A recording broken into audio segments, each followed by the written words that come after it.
मामलात कुछ ऐसे हैं कि अफ़गानिस्तान की जो मईशत है उसका जनाजा निकल चुका है। उनकी जो आकड़ है अभी तक ख़त्म नहीं हुई। Beggars are not be choosers. Afghanistan का हाल इस वक्त वही है कि उनका इस वक्त जो वाहिद ज़रिया माश है वो इमदाद रह गया है। इस वक्त अफ़गानिस्तान में तकरीबन 45 लाख अफ़गान मुहाजिरीन वापस पहुँच चुके हैं। तालिबान रजीम हुकूमत है, उनके पास सर खुजाने की भी फुर्सत नहीं है। बारिशें ना होने की वजह से अफ़गानिस्तान के अंदर खुश्क साली आ चुकी है। अफ़गानिस्तान दिन ब दिन एक नाकाम रियासत की सूरत में गिरता चला जा रहा है और वहाँ पर जो मौजूद बागी हैं वो सर उठाना शुरू हो चुके हैं और इस वक्त ये इंटरनेशनल बैगर्स बन चुके हैं। अस्सलाम वालेकुम, मैं हूँ तैयब सैफ। इस वक्त मामलात कुछ ऐसे हैं कि अफ़गानिस्तान की जो मईशत है उसका जनाजा निकल चुका है और निकले हुए जनाजे के साथ भी उनकी जो आकड़ है अभी तक ख़त्म नहीं हुई और अभी तक वो चाहते हैं कि पाकिस्तान के साथ आंखों में आंखें डालकर बात करें।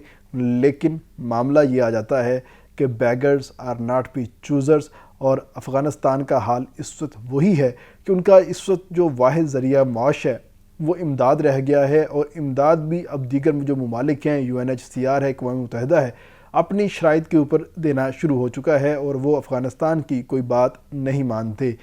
इस वक्त अफ़गानिस्तान में तकरीबन 45 लाख अफ़गान मुहाजिरीन वापस पहुंच चुके हैं और अफ़गानिस्तान की जो हुकूमत है, तालिबान रजीम हुकूमत है, उनके पास सर खुजाने की भी फुर्सत नहीं है और उन तमाम अफ़गान मुहाजिरीन को अपने पास एडजस्ट करने की कोशिश कर रहे हैं, मगर वो लोग एडजस्ट नहीं हो रहे। और दूसरी जानिब बारिशें ना होने की वजह से अफ़गानिस्तान के अंदर खुश्क साली आ चुकी है। ज़लज़लों ने जो उनके रहे से मकान थे वो तबाह कर दिए हैं और उनकी जो अपनी मईशत है वो ख़त्म हो चुकी है और उनके पास सरकारी मुलाजमीन को तनख्वाहें अदा करने के पैसे भी नहीं रहे। एक तरफ अफ़गान मुहाजिरीन का जो बोझ है वो अफ़गानिस्तान के ऊपर दिन ब दिन बढ़ता चला जा रहा है और दूसरी जानिब उनकी जो अपनी सरकारी मशीनरी है उसमें जो सरकारी मुलाजमीन है वो काम करने से इनकार कर रहे हैं और ख़ास तौर पे जो उनकी टॉप ब्यूरोक्रेसी है, डिप्लोमेट्स हैं और साथ में जो उनकी फ़ौज के आला अहदेदार हैं, वो तमाम लोग बगावत पे उतर आए हैं। वो कहते हैं कि अब हम किसी भी सूरत में यहाँ पर नहीं रहना चाहते क्योंकि काम भी करना है और काम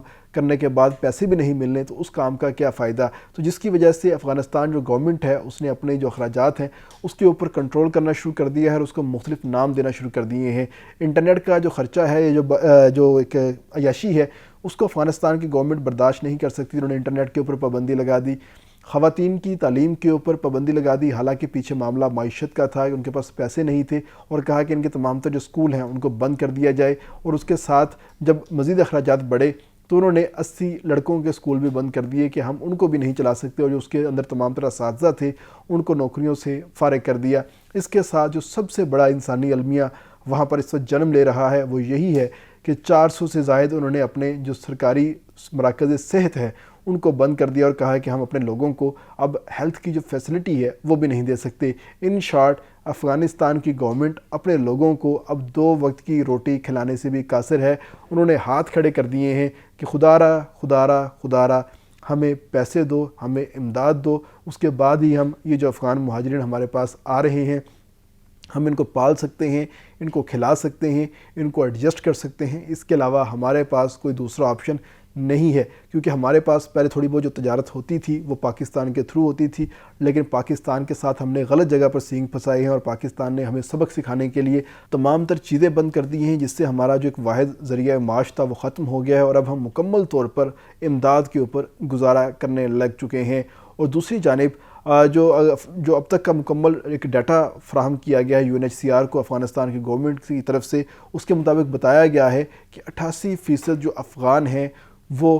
कर्ज़ के अंदर जकड़े हुए हैं, यानी कि 88% अफ़गान पॉपुलेशन इस वक्त मकरूज़ है और सिर्फ 4% लोग ऐसे हैं जो कि प्रॉपर एक ज़रिया माश रखते हैं, छोटा मोटा अपना कारोबार करते हैं या उनके पास सरकारी नौकरी है। इसके अलावा किसी के पास वहाँ पर परमानेंट जो ज़रिया माश है वो नहीं है। और उसके बाद हर साल 4 लाख अफ़गान नौजवान सिस्टम का हिस्सा बन रहे हैं और उनके सिस्टम का हिस्सा बनने की वजह से अफ़गान मईशत के ऊपर मज़ीद लोड बढ़ता चला जा रहा है और अफ़गान तालिबान रजीम उस लोड को बर्दाश्त करने से कासिर हैं। और उसके साथ ही वो पाकिस्तान को कहते हैं कि आप हमारे साथ आके बराबरी की सतह पे मुज़ाकरात करें, हम आपकी कोई बात नहीं मानेंगे, आप ही हमारी हर बात मानोगे। लेकिन पाकिस्तान कहता है کہ ہم آپ کی ساری باتیں مانیں گے مگر اپنی شرائط کے اوپر. سب سے پہلے آپ کو اپنے علاقے میں سیکیورٹی ٹھیک کرنی ہوگی. سیکیورٹی ٹھیک کریں گے تو اس کے بعد ہی آپ ہماری طرف واپس آ سکتے ہیں, آپ ہمارے ساتھ تجارت کر سکتے ہیں اور ہم آپ کو انٹرنیشنل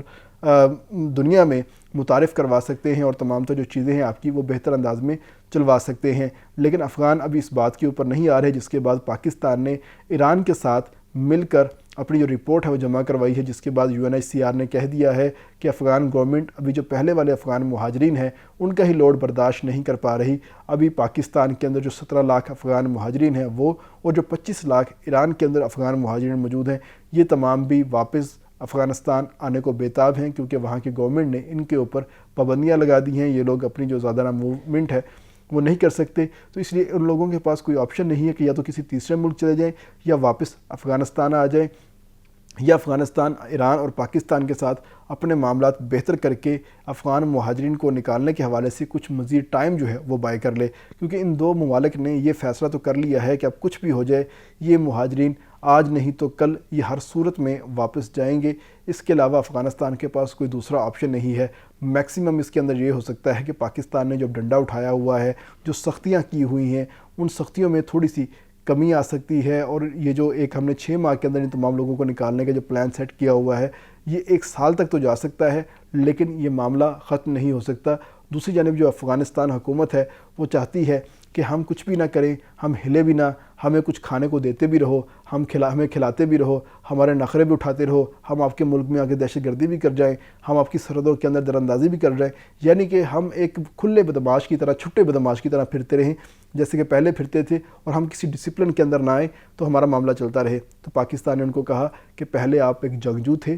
آپ ایک ریزسٹنس فورس کی صورت میں کام کر رہے تھے, اس لیے آپ کے اوپر جو انٹرنیشنل قوانین ہیں ان کا اطلاق اس طریقے سے نہیں ہوتا تھا, مگر اب آپ ایک ملک کو ریپرزینٹ کرتے ہو, ایک حکومت کو ریپرزینٹ کرتے ہو, تو آپ کا جو ایکٹ ہے ایک ذمہ دار ریاست والا ہونا چاہیے, ایسے محلے کے چھٹے ہوئے نواب والا معاملہ نہیں ہونا چاہیے. اس لیے ہم آپ کو سپورٹ نہیں کریں گے اس وقت تک جب تک آپ پاکستان کے ساتھ بیٹھ کر پراپر بات نہیں کرتے اور پاکستان کی بات نہیں مان لیتے. ہم ٹریڈ کو اوپن نہیں کریں گے, ہم آپ کا مقدمہ عالمی عدالت میں اور عالمی پوائنٹس کے اوپر نہیں لڑیں گے. جس کے بعد افغانستان بھاگ کے UNHCR کے پاس گیا ہے اور ان کی منت سماجت کی ہے کہ ہمارے اوپر رحم کیا جائے. پہلے ہی 45 لاکھ افغانی ہمارے پاس آ چکے ہیں, ہمارے سے وہی نہیں سنبھالے جا رہے, اب مزید 45 لاکھ افغانی ہمارے پاس آئیں گے تو ہماری معیشت کا, ہمارے انتظامات کا اور ہمارے دیگر جو معاملات ہیں ان کا کیا حال ہوگا. ہمارے اوپر ترس کیا جائے. لیکن UNHCR نے بھی ان کو اس طرح جھنڈی دکھا دی ہے, اور پہلے ان کو جو مختلف پروجیکٹ کی بنیاد کے اوپر ماہانہ پیسے دیے جاتے تھے اس کے اندر بھی اب ریڈکشن کر دی گئی ہے, کیونکہ اس وقت افغانستان کی معیشت کو چلنے کے لیے $3.2 بلین سالانہ کی رقم کی ضرورت ہے, جو کہ افغانستان کے پاس اس وقت نہیں ہے. اور افغانستان صرف $600 ملین کے ساتھ اپنے تمام جو معاملات ہیں اس کو چلاتا ہوا دکھائی دے رہا ہے. اور آپ دیکھ سکتے ہیں کہ کتنا بڑا شارٹ فال ہے. ان کے پاس سکول نہیں ہے, ہسپتال نہیں ہے, مکان نہیں ہے, لوگوں کو کھلانے کے لیے کھانا نہیں ہے, اپنی معیشت کو چلانے کے لیے ان کے پاس کوئی انتظام نہیں ہے, جس کی وجہ سے افغانستان دن بدن ایک ناکام ریاست کی صورت میں گرتا چلا جا رہا ہے. اور وہاں پر جو موجود باغی ہیں وہ سر اٹھانا شروع ہو چکے ہیں, اور وہ افغان حکومت کے آپس کے جو اختلافات ہیں ان کا فائدہ اٹھاتے ہوئے اپنا قبضہ جو ہے وہ مضبوط کرتے چلے جا رہے ہیں. اور اس وقت صورتحال یہ ہے کہ افغانستان کے اندر جو 5 صوبے ہیں وہ افغان طالبان رجیم کی حکومت سے نکل چکے ہیں, اور ان کے اوپر شمالی اتحاد کے لوگوں نے قبضہ کر لیا ہے. اور اب ان کے حوصلے اتنے بڑھ چکے ہیں کہ وہ اس گرتی ہوئی دیوار کو ایک اور دھکا دینے کے لیے افغانستان کے دارالحکومت کابل کے مضافات کے اندر بھی اٹیک کر کے گوریلا کارروائیاں کر کے واپس چلے جاتے ہیں. اور طالبان ان کا کچھ بھی نہیں بگاڑ پا رہے, کیونکہ یہ آپس میں تقسیم کا شکار ہے. ان کے خزانے میں پیسے نہیں ہیں, اور پیسے نہ ہونے کی وجہ سے یہ لوگ بھیک مانگنے پہ مجبور ہو چکے ہیں, اور اس وقت یہ انٹرنیشنل بیگرز بن چکے ہیں. اس کے ساتھ اجازت دیجیے گا. اللہ حافظ.